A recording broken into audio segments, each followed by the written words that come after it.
I want to start with the morning because the morning is the part this town has spent 25 years trying not to remember, and it's the part I can't forget if I tried. It was July, before light, and the police came through the part of town where I've lived my whole life, and they went house to house, and they took people out of their beds, took them out in whatever they'd been sleeping in. There was a man they hauled off in his boxer shorts because they told him where he was going. He wouldn't need clothes. By the time the sun came up over the panhandle, they had arrested around 46 people in a town of 5,000, and nearly all of them were black, which doesn't sound like much until you understand that the black people in Tulia were maybe a few hundred souls all told. So what they took that morning was something like a tenth of us, a tenth of an entire people in one sweep before breakfast. They charged them all with dealing cocaine. And here is the thing I need you to hold on to through this whole story, because everything turns on it. There was no evidence, none. No drugs were found in those houses that morning. There were no photographs, there were no recordings, no video, no audio, not 1 second of it. There were no other witnesses, not a single other officer who'd seen any of it happen. There was one thing, and one thing only, holding up every one of those arrests. The word of one man, one white stranger who'd been in our town about 18 months, who claimed he'd been buying drugs from us all that time, and who kept his notes. I am not making this up, written on his own leg. The word of that one man was enough to take a tenth of us. And the part that still keeps me up, the part that's harder than the morning itself, the town believed him. My town. The good people of Tulia. The ones who'd known these defendants their whole lives, who'd coached them in Little League, and sat behind them in church, and sold them groceries when one stranger with a badge said your neighbors are all dealers. The town said, well, all right then, and it locked them up, some of them for 90 years. So let me tell you how a thing like that happens. Because it didn't happen because Tulia was a town full of monsters. I've lived here my whole life, and I'll tell you, plain it isn't. It happened for a reason that's much more ordinary and much more frightening, and I'm afraid it could happen in your town too. Tulia sits up in the Texas Panhandle flat country, farm country, where the land runs out to the edge of the sky in every direction, and the biggest thing for miles is the grain elevator. A few thousand people, county seat of Swisher County. The kind of place that was poor and getting poorer, no money in it. The young people leaving for the cities, the farms struggling, mostly white. There was a small black community, the way a lot of these little Texas towns have down on one end, going back generations, and we had our churches and our families and our place. And for the most part, the town worked the way these towns work, everybody knowing everybody, which is a comfort and a cage at the same time. And in the years I'm talking about, there was a thing going on all over the country that you have to understand to make sense of what happened here. The war on drugs. And it wasn't just a slogan. It came with money. The federal government was sending money down to little places like ours to set up special drug task forces, and here's the wrinkle that did us in. The money kept coming based on how many arrests you made. The more people you busted, the more grant money your task force got the next year. You see what that does? It turns arrests into a crop. It gives a poor county a reason to want drug dealers to need them, almost because dealers on paper are dollars. So our county joined up with one of these regional task forces, and the task force needed somebody to go undercover in Tulia to root out the drug trade that the thinking went must be there the way it was everywhere on the television. And the man they sent us was named Tom Coleman. I've had a long time to think about Tom Coleman, and I've landed somewhere that surprises people. I don't think Tom Coleman is the most important person in this story. He's the obvious villain, and he earned every bit of that. But I think focusing on him lets the rest of us off the hook, and the rest of us don't deserve to be let off the hook. But you have to know who he was. He came from law enforcement. His daddy had been a Texas Ranger, a famous one, and that name opened doors for the son that the son could never have opened himself, because the son was a mess. He'd worked a string of police jobs and left them under a cloud, the kind of leaving where you quit before they can fire you. He was deep in debt. While he was right here in Tulia supposedly working undercover for us, there was a warrant out for him in another county for theft for stealing gas with a county card. And there were people who'd heard him use the ugliest words there are for black people. Heard him say them right out loud in front of other officers, and nobody did a thing about it. That was the man whose word took a tenth of us, and the people in charge, the sheriff, the prosecutor, some of what I just told you they knew. They knew about the warrant, and they kept it quiet, and they put him on the stand anyway. For 18 months he claimed to be making buy after buy, more than 100 of them. And there were tells if anybody had wanted to see them. Every single buy he claimed was powder cocaine, the expensive kind. But the few folks in Tulia who did mess with drugs couldn't have afforded powder. It was crack down here if it was anything, because crack was cheap. 100-some powder cocaine deals in a dirt-poor panhandle town. Somebody should have stopped right there and asked the simplest question in the world. The question one woman in town asked when she read the headline, 46 dealers in Tulia. Selling to who? Who exactly was buying all this cocaine in a town too? Broke to keep a single fast food restaurant open. Nobody asked, because nobody wanted to. The morning of the sweep, the local paper ran it like a triumph. Like Tulia had finally done something, finally landed on the map. There were the faces of the arrested lined up, the way you'd run a county fair winner.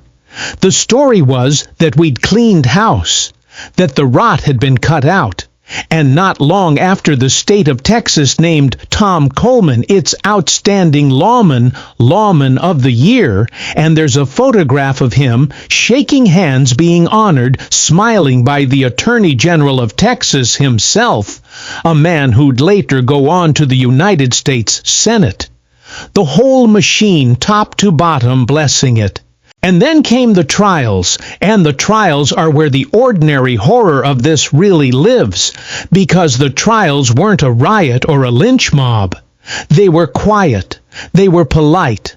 They were the system working exactly the way it was built to work, and that's so much worse. Most of the defendants were too poor to make bail, so they sat in jail waiting. They got lawyers appointed to them, and a lot of those lawyers did next to nothing, no real investigation, quick work, get it over with. And the juries they faced were just about all white. And here is the cruelty at the center of it: those defendants got offered deals. Plead guilty, the prosecutor would say, and we'll give you 10 years. Fight it, and if the jury believes Coleman, and the jury always believed Coleman, you could get 90. Imagine being innocent and having to do that arithmetic. Imagine knowing you did nothing, and knowing it doesn't matter, and having to choose between 10 years for a lie and 90 years for the truth. A lot of people took the 10. Wouldn't you? You'd tell yourself anything to not lose your whole life. So they stood up in court and said guilty to things they never did, just to save what years they could. And every one of those guilty pleas got written down as proof the bust was righteous. The ones who wouldn't bend got buried for it. There was a man named Joe Moore, a hog farmer. Older fellow raised hogs out at the edge of things. He was the first to go to trial. No drugs ever found, nothing but Coleman's word, and they gave Joe Moore 90 years. 90. For a man his age, that's a death sentence, and everybody in that courtroom knew it. There was a young man, Freddie Brookins Jr., barely in his 20s, and he would not plead guilty to a thing he didn't do. He insisted on his trial, and the jury that convicted him and sent him away for 20 years, that jury had his own coaches on it. The men who'd coached him in youth basketball in Little League, men who had known that boy since he was small enough to need help with his glove. They knew him, and they took the word of a stranger over the boy they'd coached. That's the detail I'd give you if I could give you only one. Not because those jurors were evil, because they weren't. They were regular Tulia men who could not let themselves believe that the badge would lie to them, and so they made themselves believe that the boy they'd known his whole life was a drug dealer instead. That's the trade the human mind will make to keep its faith in authority. It will sacrifice the neighbor it can see to protect the system it can't.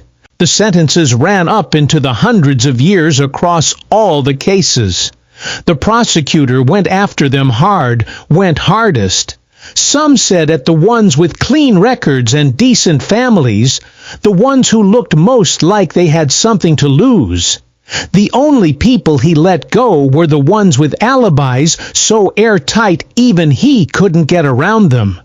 There was a woman, Tanya White, who Coleman swore had sold him cocaine in Tulia on a certain morning at a certain hour, and she had a bank record proving she'd been in Oklahoma City that very morning, signing for a withdrawal hours away. Her case got dropped. But by then her own brothers and sister had already been sentenced, the three of them, to something near 100 years between them. Same family. The lie just happened to have a hole in it for her, and not for them. And there was a man Coleman described in his report as tall, with a big bushy head of hair. The man they arrested on that description was short, and had been bald for years. Didn't match a word of it. Didn't matter until somebody finally made it matter. That's how it sat for years. The convicted went off to prison. The town moved on, told itself the story of the great Tulia bust, and the families left behind, my neighbors.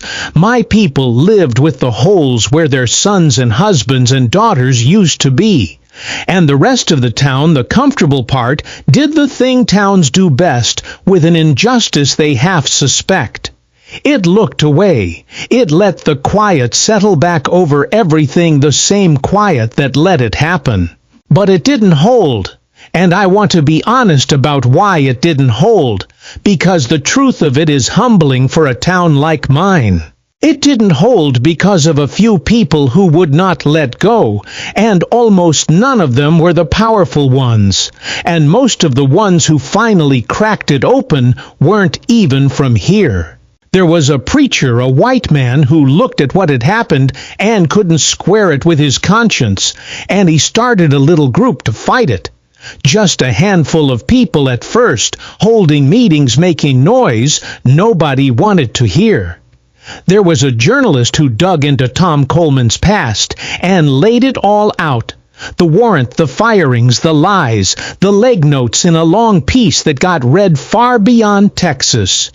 There was a stubborn lawyer up in Amarillo who took the cases nobody else would touch and kept at them for years for almost nothing. And then the story traveled the way a true thing sometimes finally does, and it reached a young lawyer back east, fresh out of law school at the ACP Legal Defense Fund, a woman named Vanita Gupta. And she came down here to the Panhandle and looked at the size of it, and didn't flinch. She started the long grinding legal work of trying to free all of them at once, and she went to the big fancy law firms and told them the civil rights movement had a new front line, and it ran right through Tulia, Texas, and to their credit some of them came. And in 2003 they finally got a real hearing in front of a judge brought in from Dallas, and they put Tom Coleman on the stand, and this time there were real lawyers in the room who knew how to take a liar apart. And they took him apart. Everything he'd built his cases on came undone in the open in front of everyone, the whole rotten structure of it. The state could not hold it together anymore. The convictions got thrown out. That summer the defendants who were still locked up walked free, and in August the governor of Texas pardoned 35 of them. Tom Coleman was put on trial himself for perjury for lying under oath, and he was convicted of it. Though I'll tell you how that ended because the ending matters. The man who helped send Joe Moore away for 90 years got probation. No prison. The town that the task force operated under paid out a settlement, several $1 million, split among the people whose lives it had stolen, and a third of that went to the lawyers the way it does. The task force itself was shut down, and the state of Texas passed a law that you couldn't do this anymore, that you couldn't convict a person on the bare word of one undercover officer with nothing to back it up. They had to learn that. They had to pass a law to make themselves promise not to do again the thing they'd just done to us. So you could call it justice. The records were cleared. The people came home. The system very slowly admitted it had been wrong, and in the histories that's how it gets written. A story of injustice turned into justice, the system correcting itself in the end. But I lived here, and I'm telling you, it doesn't feel like a story with a happy ending.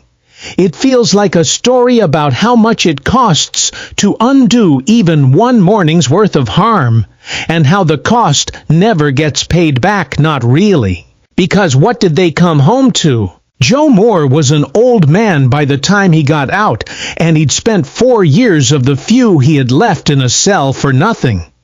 Young Freddie Brookins came home and said the thing that I think is the truest sentence anybody said in this whole affair, that he'd missed seeing his children grow up. You can pardon a man. You cannot give him back the years he was gone, while his babies learned to walk and talk and ride a bike without him. There's no settlement check that buys those back. There's no governor's signature that unmisses them. Marriages had ended. People had lost their health inside. Some came out angry and stayed angry, and who could blame them? Some came out and just wanted to be left alone to be a person again instead of a case. And the town, my town, never really sat down and reckoned with it out loud. There was no great meeting in the square where Tulia stood up and said, "We did this, we the people of this town, we let one man's word be enough," because the people he accused were people we'd already half decided to believe the worst about. That conversation never happened. The pardons let everybody off the hook for having to have it. The records got cleared, and a town's conscience got cleared right along with them a little too easily. And that's where I've landed after all these years, on the hard moral knot of it.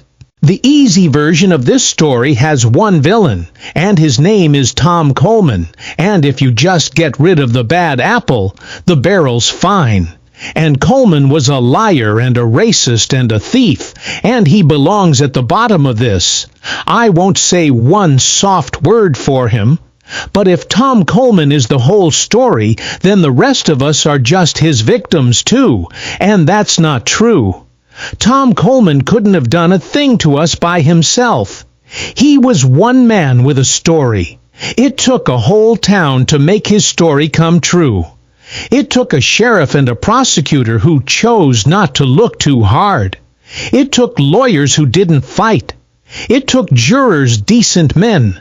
Men who coached children who decided it was easier to believe 40 of their black neighbors were criminals than to believe one white officer was a liar. It took a paper that ran it like a victory. It took a state that gave the man a medal. And it took everybody else, the great comfortable middle of the town, who heard the number 46 and felt somewhere down low that it was probably about right, that it confirmed something they already quietly believed about who we were down on our end of town. That's the part that didn't get pardoned. The law against single witness convictions, that's real, that's good. That'll stop the exact same trick from working the exact same way. But the thing underneath the trick, the readiness, the leaning forward willingness of a whole community to believe the very worst about certain of its neighbors on almost no evidence at all. No governor signed that away. No court struck it down. It's still in the ground here, the way it's still in the ground in 1,000 towns that never had their morning yet. I'm an old man now. I still live on the same end of town. I've watched the people who came back grow old, too. The ones who lived, and I've buried some of them. And at the funerals, nobody from the comfortable part of Tulia says much about how those 4 lost years got lost. I don't tell this story to keep the town's wound open. I tell it because the easy lesson, the one bad cop system fixed at the end, is a lie that lets everybody sleep. And I think the people who went to prison earned more from us than a good night's sleep. The real lesson is harder, and it's meant for the listener as much as for me. It's that injustice on this scale almost never needs a monster. It needs a liar, sure, to get it started, but to finish it, to make it stick, to send a hog farmer away for 90 years, for that it needs ordinary church-going little league coaching people who trust a badge more than they trust their own eyes, and who would rather convict the neighbor they know than doubt the authority they've been taught to honor. That's not a Tulia problem. That's a people problem. We just happened to be the town where it got photographed. So when somebody tells me Tulia is a story about how the system worked in the end, I say yes. All right, eventually it worked. After journalists and outside lawyers and a young woman fresh out of law school had to come down here and do for us what we would not do for ourselves. After 4 years. After 90-year sentences. After the children grew up without their fathers. If that's the system working, then God help us all when it doesn't. I think the truest thing I can leave you with is the question that one woman asked at the very beginning. The only question that ever needed asking, the one the whole town drove right past on its way to locking us up. 46 dealers in a town this poor. Selling to who? If even one person with any power had stopped and asked that out loud and waited for an honest answer, none of it would have happened. That's all it would have taken. One ordinary question asked in time by somebody the town would listen to. Nobody asked it. And I have spent the rest of my life understanding that the absence of that one question is the whole story. Not the lie the stranger told. The question the town wouldn't ask because it already quietly liked his answer.